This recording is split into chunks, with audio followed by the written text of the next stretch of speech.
Hello मेरे class 11 के दोस्तों। सोशियोलॉजी कितना इंटरेस्टिंग सब्जेक्ट है ना। आपकी कहानी, मेरी कहानी, हम सब की कहानी।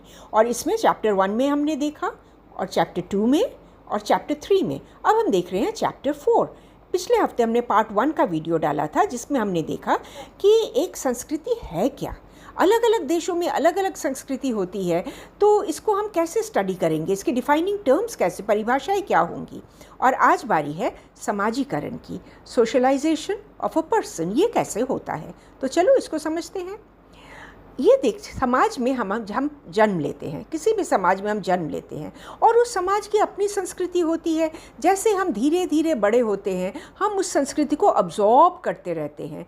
एक न्यूबॉर्न बेबी एक समाज के बारे में, अपनी संस्कृति के बारे में एक नॉलेज गेन करता है, उससे वो सेल्फ अवेयर या आत्म जागरूक बनता है, अपनी संस्कृति को पहचानने लगता है और ये बहुत क्लियरली समझ जाता है कि कौन से काम करेंगे तो वेरी गुड मिलेंगे और कौन से काम करेंगे तो ये मिलेगा।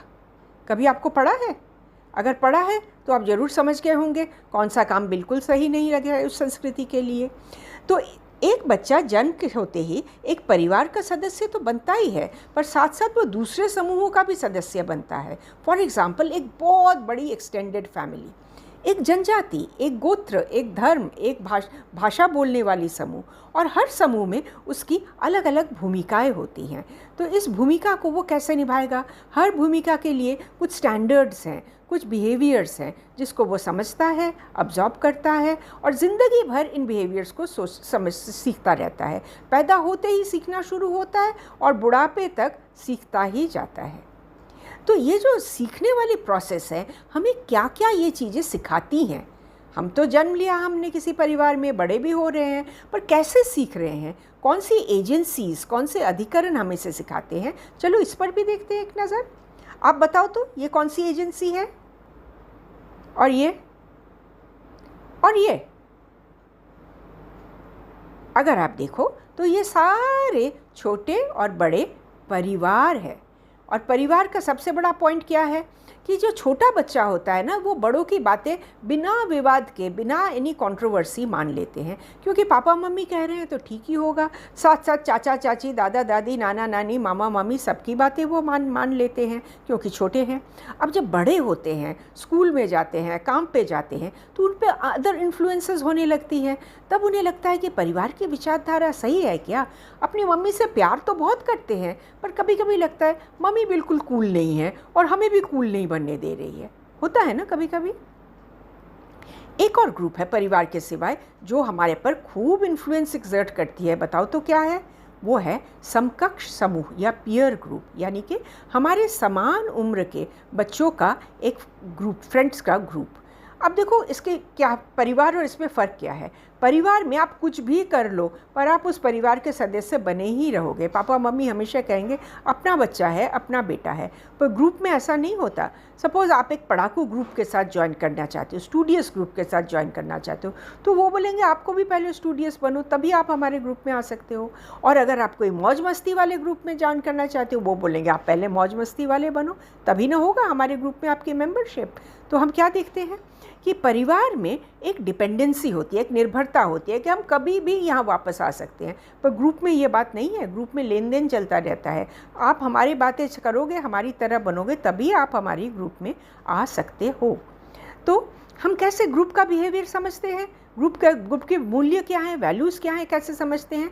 बस ग्रुप को ऑब्जर्व करते रहते हैं, देखते रहते हैं कि वो कैसे बिहेव कर रहे हैं और उन बिहेवियर को एनालाइज करके समझ जाते हैं। तो हमने एक तो देखा परिवार और दूसरा हमने देखा पीयर ग्रुप या समकक्ष समूह। और कुछ होंगे एजेंसीज। बताओ तो क्या हो सकता है?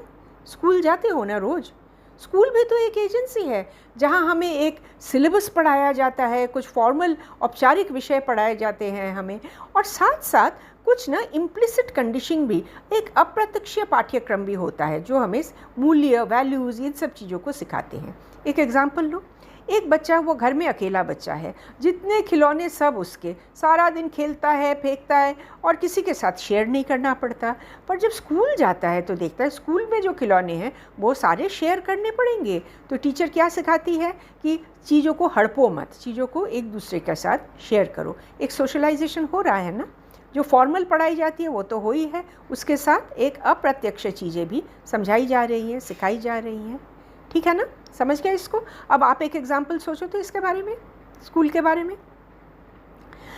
एक और पॉइंट हम देखेंगे जो है मास मीडिया या जन माध्यम। ये तो आप जानते ही हो, एक तो है मुद्रण यानी कि अखबार, मैगज़ीन्स, चाहे के हर तरीके के डॉक्यूमेंट्स, और दूसरा है जो इलेक्ट्रॉनिक मीडियम है, जिसमें आप देखो क्या क्या आती हैं। आप तो मैं क्या बताऊंगी, आप तो अच्छी तरह जानती हो, टीवी, रेडियो, इंटरनेट, हर चीज़ें इसमें आती हैं। और कोई जगह होगी जहाँ से हमारे समाजीकरण होता है, सोचो तो ज़रा। एक और है जिसको हम कहते हैं वर्क प्लेस। जब हम कार्य क्षेत्र में जाते हैं तो हम देखते हैं वहाँ के मूल्यबोध अलग हैं, वहाँ के गोल्स अलग हैं, वहाँ के बिहेवियर्स अलग हैं, वहाँ की हर चीज़ें अलग हैं। तो इस चीज़ों को हम मानेंगे तभी हम कार्य क्षेत्र में सफल हो सकते हैं, बेटर हो सकते हैं, अब्जॉर्ब हो जाएंगे। तो समाजीकरण के हमने कई अधिकरण देखे, हर बंदे पर ये पांचों चीज़ें काम करती हैं। और वो कैसे करती हैं इनको हमने अभी देखा, और आप भी इन पे कुछ एग्जाम्पल सोचो। तो इसका मतलब क्या हुआ कि ये जो सारी संस्थाएं हैं, जो इंस्टीट्यूशंस हैं, ये क्या हमें बांध के रखती हैं? हम इनके अंदर प्रिजनर हैं, जानते नहीं हैं कि हम इनमें बंदी हैं, पर हैं क्या सचमुच इसमें हम बंदी? तो इसमें हम समाजीकरण के साथ भी देखेंगे पर्सनल फ्रीडम, व्यक्तिगत स्वतंत्रता। ऐसा नहीं है कि सोशलाइजेशन प्रोसेस से हम सब एक दूसरे के कार्बन कॉपी बन जाएंगे, एक दूसरे के क्लोन बन जाएंगे, अनुरूप बन जाएंगे, ऐसा भी नहीं होता। हर व्यक्ति जन्म से मृत्यु तक अलग अलग अभिकरणों के साथ, अलग अलग एजेंट्स के साथ इंटरैक्ट करता रहता है, और इंटरैक्शन की वजह से अपने मूल्य बनाता है। फॉर एग्जांपल आप देखो, एक बच्चा स्कूल जाता है, बहुत कुछ फैमिली में रहता है, स्कूल में सब कुछ देखता है, सुनता है, सीखता है, और वो अपनी पर्सनैलिटी डेवलप करता है। एक स्कूल में कितने ही बच्चे आते हैं, एक परिवार में कितने ही बच्चे होते हैं, और उनको एक ही चीज़ें बताई जाती हैं, फिर भी वो अपना अपना पर्सनालिटी डेवलप कर लेते हैं, अपनी आइडेंटिटी डेवलप करते हैं, और अपने तरीके से ज़िंदगी जीना की कोशिश करते हैं। तो आज हमने क्या देखा सोशलाइजेशन में? 3 चीज़ें, ये देखो 1, 2 एंड 3। इसको आप अगर समझ गए होंगे तो आपने ज़रूर इसके साथ खूब सारे एग्जाम्पल्स भी सोचे होंगे। तो क्लास में फर्स्ट आने का उपाय ज़रा याद करके बताओ तो क्या है, याद है ना आपको? और उसके साथ जब भी आंसर लिखो, हर पॉइंट पे खूब सारे एग्जाम्पल दो। जितना एग्जाम्पल दोगे आपकी समझना भी क्लियर हो जाएगा, और जो टीचर आपको मार्किंग दे रही है उनको बहुत अच्छा लगेगा, आप क्लास में बहुत अच्छे नंबर लाओगे। That's a promise. Thanks for watching. कैसे कोशिश।